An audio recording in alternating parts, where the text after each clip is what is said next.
नमस्कार बच्चों, कैसे हैं आप सब लोग। मैं आशा करती हूँ कि आप सभी अच्छे से होंगे। बच्चों, आज का हमारा टॉपिक है बेसिक ऑफ एटॉमिक स्ट्रक्चर। इस टॉपिक में हम एटॉमिक स्ट्रक्चर्स के बारे में समझेंगे, पढ़ेंगे और जानेंगे। तो चलिए स्टार्ट करते हैं। एटॉमिक स्ट्रक्चर, इस लेसन में हम क्या क्या सीख सकते हैं, उसमें बेसिक हम मैटर का समझेंगे, मॉलिक्यूल्स पढ़ेंगे, एटम क्या होते हैं वो जानेंगे। उसके बाद एलिमेंट्स एंड कंपाउंड क्या होते हैं वो जानेंगे।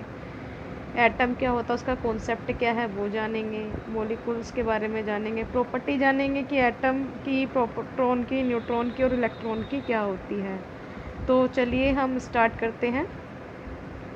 अब इसमें हमारे पास एक मैटर होते हैं, यानी कि सब्सटेंस, यानी कि कोई भी मटेरियल या सब्सटेंस वो क्या होता है। तो सबसे पहले इसके हमारे पास 3 पार्ट होते हैं।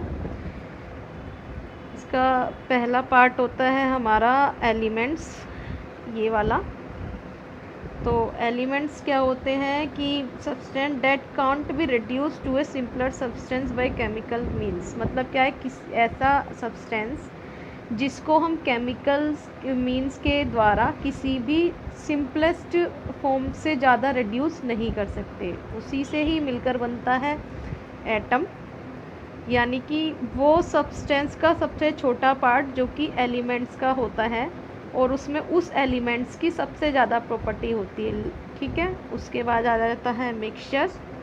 मिक्सचर जो होता है यानी कि वो physical components of elements and compounds. अब एलिमेंट्स और कंपाउंड, एलिमेंट्स हमें पता चल गया कि वो सब्सटेंस जिसमें उस पार्ट के केमिकल के सारे, मतलब एक केमिकल प्रॉपर्टी उस एक सब्सटेंस में एक जैसी होती है। अब मिक्सचर जो होते हैं कंपाउंड से और एलिमेंट से मिलकर बनते हैं। तो कंपाउंड क्या होते हैं, कंपाउंड वो होते हैं जिसमें एक या एक से ज़्यादा चीज़ों को हम मिलाते हैं, वो कंपाउंड कहलाते हैं। फिर मॉलिक्यूल्स आ जाता है। तो molecules the smallest part of a compound that still retain the property of a compound, जिसमें कि कंपाउंड की सारी प्रॉपर्टी होती है, फिर उसी से ही आपका बन जाता है मिक्सचर। तो अब आगे देखते हैं हम। अब इसमें इसको और अंडरस्टैंड करने के लिए हम एक बेसिक कॉन्सेप्ट लेके चलते हैं कि जैसे अल्फ़ाबेट्स, जैसे कि कोई भी जो हम अल्फ़ाबेट्स पढ़ते हैं स्टार्ट होता है, अगर मैं कहूँ कि एप्पल बोलो तो एप्पल स्टार्ट होता है ए से। अब ए की प्रॉपर्टी अलग होती है, लेकिन एप्पल में अलग अलग 5 लेटर्स आपके अटैच होते हैं, उसके बाद ही वो पूरा एक वर्ड बनता है। तो सेम ऐसी ही आपके अल्फ़ाबेट्स को हम ये ले सकते हैं, यानी कि एक पर्टिकुलर लेटर को हम कंज्यूम कर सकते हैं एज ए लेटर, यानी कि एटम को हम एज ए लेटर मान सकते हैं, एज ए अल्फ़ाबेट्स ले सकते हैं। ठीक है, उसके बाद अगर मान लिया इसी में ही, और हर लेटर की अपनी एक अलग पहचान होती है, एक यूनिक आइडेंटिटी होती है। सेम ऐसे ही एक एटम की अपनी एक पहचान होती है, एक पर्टिकुलर आइडेंटिटी होती है। अब बात करते हैं हम वर्ड्स की। तो words like as a molecules, मतलब कि अगर आपके वर्ड्स बने हैं तो वो एज ए मॉलिक्यूल्स ही वर्क करेंगे, जिसमें बहुत सारे एटम्स बनते हैं। जैसे कि मैंने नाम लिया एप्पल, तो एप्पल में APPLE, यानी कि आपके 5 एटम कंज्यूम हो गए, तो हमारा एक मॉलिक्यूल्स बना एप्पल। आई समझ में। चलिए आगे बढ़ते हैं अब इसी में। एटम का हम बेसिक समझेंगे। तो atom, what are they and what to do they, यानी कि एटम क्या है और वो क्या करते हैं। चलिए आगे देखते हैं। तो इसमें हम समझते हैं atom activity for understanding the terms, जिसमें पहला आता है एटम, यानी कि व्हाट इज़ एटम। तो atoms are the basic building blocks, atom are the basic building blocks that you, if you want to create a language you will need an alphabet, if you want to build molecules you will need atoms from different elements, elements are the alphabet in the language of the molecules। मतलब वही है कि अभी जो मैंने पिछले slides में आपको बताया कि atom like as a letter और molecules like as a word. तो वर्ड्स में एक कॉम्बिनेशन ऑफ लेटर्स, सिमिलरली आपका molecules is a group of या combination of atoms.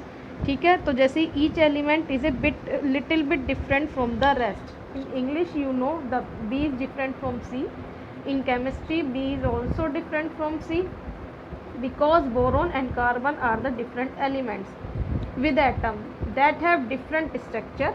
Atoms are defined the smallest unit of the matter, ये atom की definition है. That have the property of individual elements, यानी कि जिसमें आपके एलिमेंट्स की प्रॉपर्टी होती है. आगे बढ़ते हैं. अब ये बेसिक आपका एटम की डेफिनेशन है. तो व्हाट इज़ एन एटम?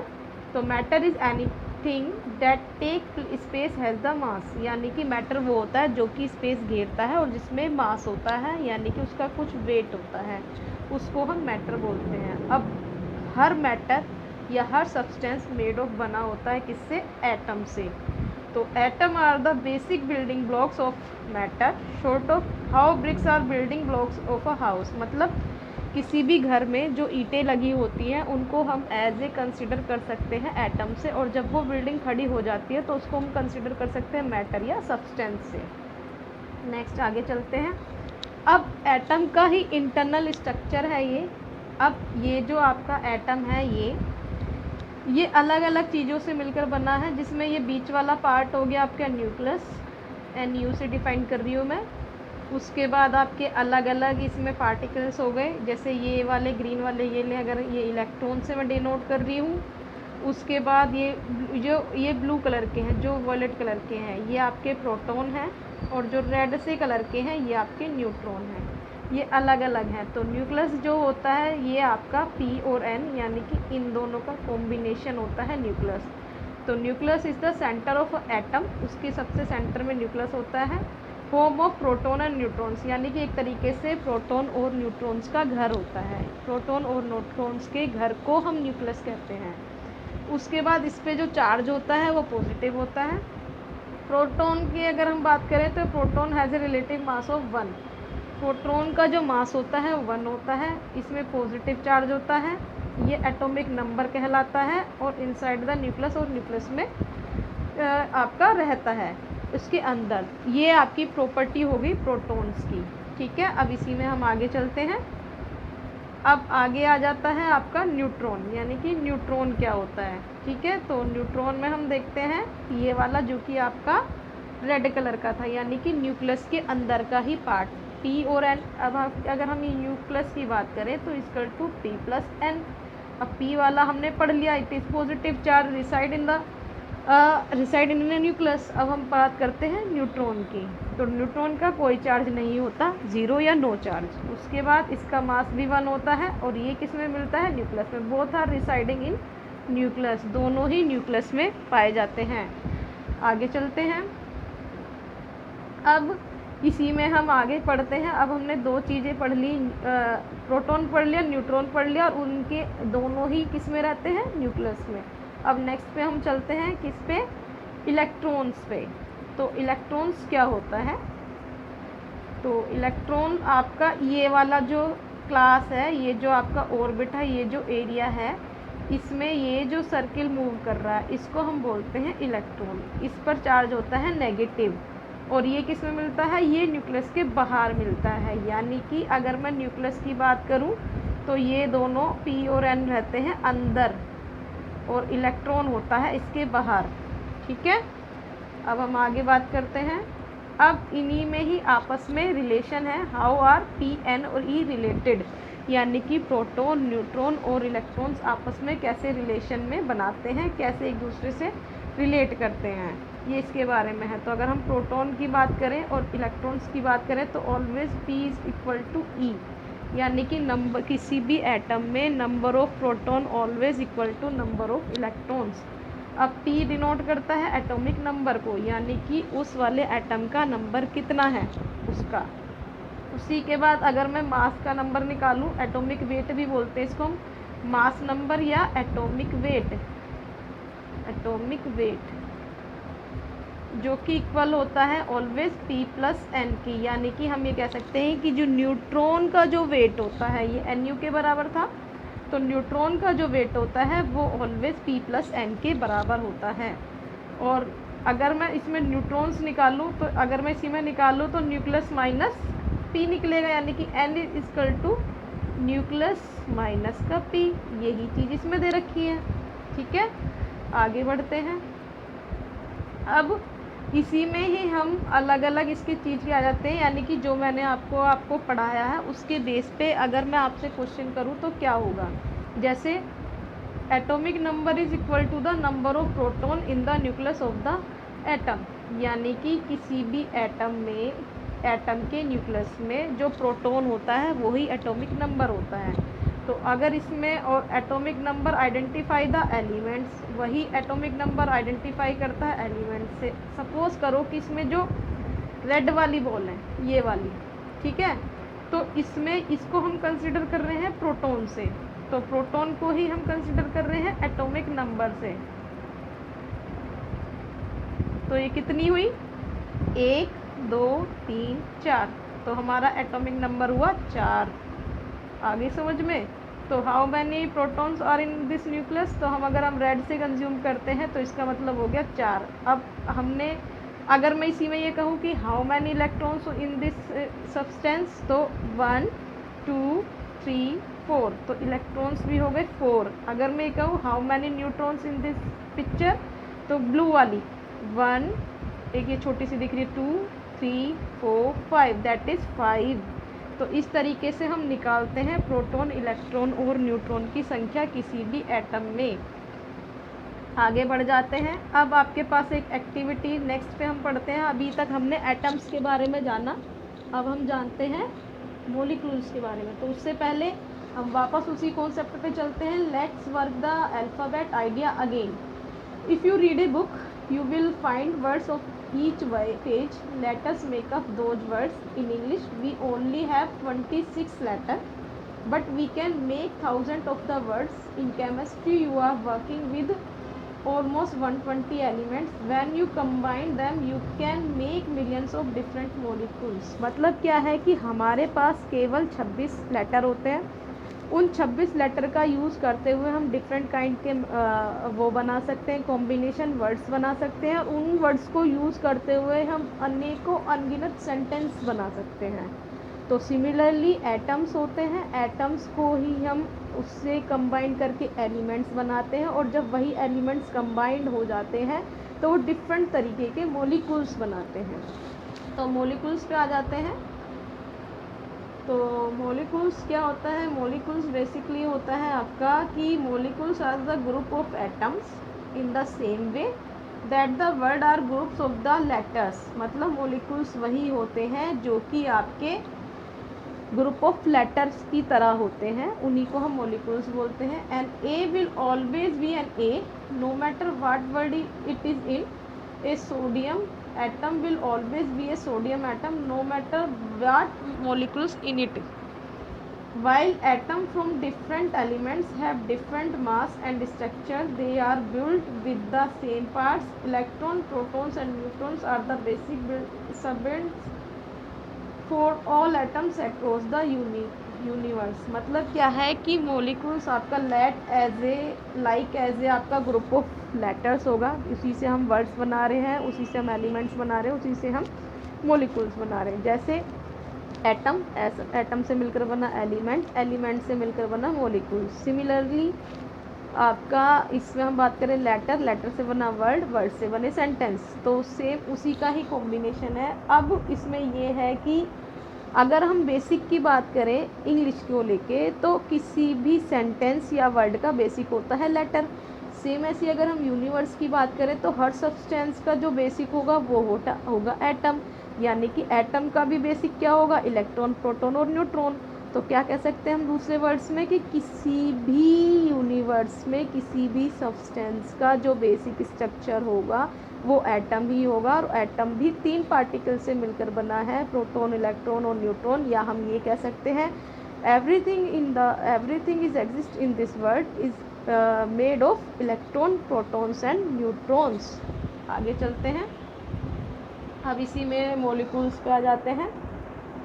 इसकी डेफिनेशन है a molecules is a neutral group of 2 और more atom held together by chemical bonds. मतलब क्या है, अगर मैं इसी को ही देखूं, अगर मैं बात करूं पानी की, तो ये पानी का फॉर्मूला है H2O, जिसमें आपके H2O हाइड्रोजन और O ऑक्सीजन, इसके एटम्स आपस में जुड़े हुए, जिसमें H2 यानी कि हाइड्रोजन के हैं 2 एटम और ऑक्सीजन का है 1 एटम, तो ये आपस में कंबाइन करके पानी बना रहे हैं। सिमिलरली अगर मैं सॉल्ट यानी कि नमक की बात करूँ तो उसमें एक ये Na यानी कि सोडियम और एक आपका Cl यानी कि क्लोराइड, यानी कि ये आपका बना रहे हैं सोडियम क्लोराइड। दो अलग अलग तरीके के एटम्स हैं, उनको मिलके सॉल्ट नाम का मॉलिक्यूल्स बना है। सेम ऐसे हाइड्रोजन और ऑक्सीजन के दो अलग अलग एटम्स हैं, उनको मिलके वाटर बना है।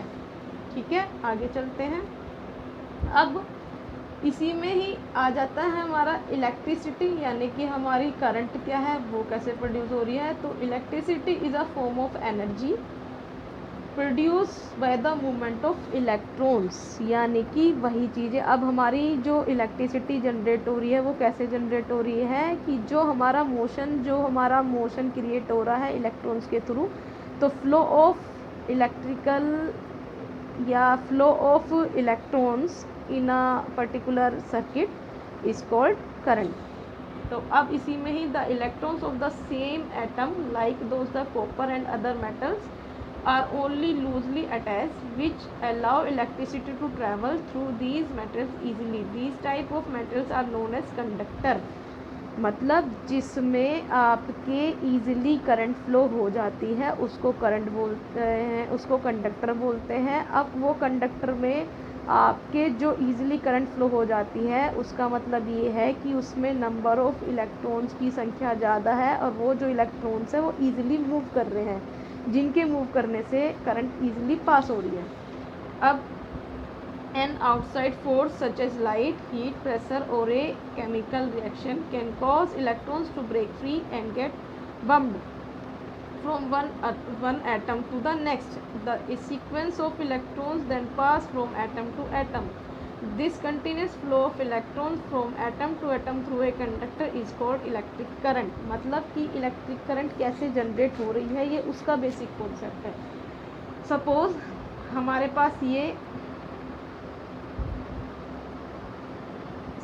हमारे पास जो था, आगे चलते हैं। सपोज हमारे पास ये एक न्यूक्लियस है जिसमें आपके प्रोटॉन भी है, न्यूट्रॉन भी है, न्यूक्लियस भी है और न्यूट्रॉन भी है, इलेक्ट्रॉन भी। इसको हमने थोड़ी सी हीट दे दी, अब हीट देने से क्या हुआ, ये इस वाले फॉर्म में कन्वर्ट हो गया। मीन्स क्या है कि ये यहाँ आ गया। जैसे ये जो इलेक्ट्रॉन्स हैं ये इस तरीके से मूव कर रहे हैं, ये इलेक्ट्रॉन्स पहले वाले ऑर्बिट में 2 हैं, ये 2 मूव कर रहे हैं, इस वाले आगे वाले में भी 2 हैं, ये 2 मूव कर रहे हैं। अब हीट देने से और हीट बढ़ाई, ये और मूव करने लगे। ये जो मोशन है ये बढ़ता जा रहा है इनका, ये रोटेट हो रहे हैं इस तरीके से। ये तो जब ये रोटेट हो रहे हैं ये लगातार घूमते जा रहे हैं, इनके घूमने से ही करंट फ्लो हो रही है। क्यों? क्योंकि motion of electrons is called current. तो जैसे जैसे आप उसको हीट दे रहे हो, जैसे जैसे उसको सोर्स मिल रहा है, उन सोर्स से उस वाले जो न्यूक्लियस है उसमें रिसाइड होने वाले इलेक्ट्रॉन्स को एक एनर्जी मिल रही है। उस एनर्जी को लेकर वो इलेक्ट्रॉन मूव कर रहे हैं और उनके मूव करने से करंट फ्लो हो रही है। ठीक है, आगे बढ़ते हैं। अब इसी में अभी तक हमने क्या क्या डेफिनेशन ली उसी को एक बार समझ लेते हैं। जैसे पहले व्हाट आर एटम्स। तो atoms are the smallest particle of any matter, यानी कि किसी भी सब्सटेंस का सबसे छोटे से छोटा पार्ट होता है एटम। उसके बाद atom makeup everything around us, यानी कि हर चीज़ जो कि हमें दिखाई दे रही है, जो भी इस यूनिवर्स में है, वो सब एटम से मिलकर बनी है। उसके बाद मॉलिक्यूल्स, कॉम्बिनेशन ऑफ एटम्स या ग्रुप ऑफ एटम्स। उसके बाद elements are only one type of atoms, यानी कि जिसमें आपका एक ही तरीके के एटम्स होते हैं। उसके बाद कंपाउंड में अलग अलग तरीके के एटम्स होते हैं। उसके बाद आगे चलते हैं। अगर मैं डिफरेंसेस देखूं एटम और एलिमेंट्स में, तो what are the difference between both of them. तो एटम मेकअप एलिमेंट्स, यानी कि एलिमेंट्स जो है वो एटम से मिलकर बने होते हैं। To be an element it is only have one type of atom, किसी भी एलिमेंट में केवल एक ही तरीके के एटम पाए जाएंगे। The terms are often use interchangeably. For example the periodic table of the elements could also be written as periodic table of different types of atoms। अब इसी में ही रिकॉल कर लेते हैं हम एक बार तो इसमें अलग अलग डेफिनेशन है। जैसे पहले व्हाट इज़ एटम, एटम क्या होता है, फिर व्हाट इज़ एलिमेंट, एलिमेंट क्या होता है, व्हाट इज़ मोलिकुल्स, मोलिकुल्स क्या है, व्हाट इज़ कंपाउंड, कंपाउंड क्या है। और इसमें ये तीनों की डेफिनेशन और तीनों की मौजूदगी जो इस पिक्चर में आपकी दिखाई गई है। तो अभी तक हमने इस चैप्टर में जो जो पढ़ा वो वही है कि सबसे पहले आपका मैटर, उसके बाद एलिमेंट्स, फिर एटम्स, फिर आपका कंपाउंड, और कंपाउंड के बाद आपका इन सब की क्या प्रॉपर्टी है, प्रोटॉन, इलेक्ट्रॉन और न्यूट्रॉन क्या होते हैं। और हर सब्सटेंस जो भी हमें मटेरियल हमें दिखाई दे रहा है, इवन कॉपर है, वुड है, या यूनिवर्स में जो भी चीज़ एग्जिस्ट कर रही है वो इन्हीं सभी का ही कॉम्बिनेशन है। जो कि इसी का अगर हम बेसिक देखें तो हर चीज़ एटम से मिलकर बनी है, और एटम भी खुद 3 पार्टिकल्स का कॉम्बिनेशन है, इलेक्ट्रॉन, प्रोटॉन और न्यूट्रॉन। यानी कि कुल मिला के अगर हम ये समझते हैं कि हर चीज़ इलेक्ट्रॉन, प्रोटॉन और न्यूट्रॉन पर ही एग्जिस्ट करती है। This is the lecture of this topic and I think आपको समझ में आ गया है। तो थैंक यू वेरी मच।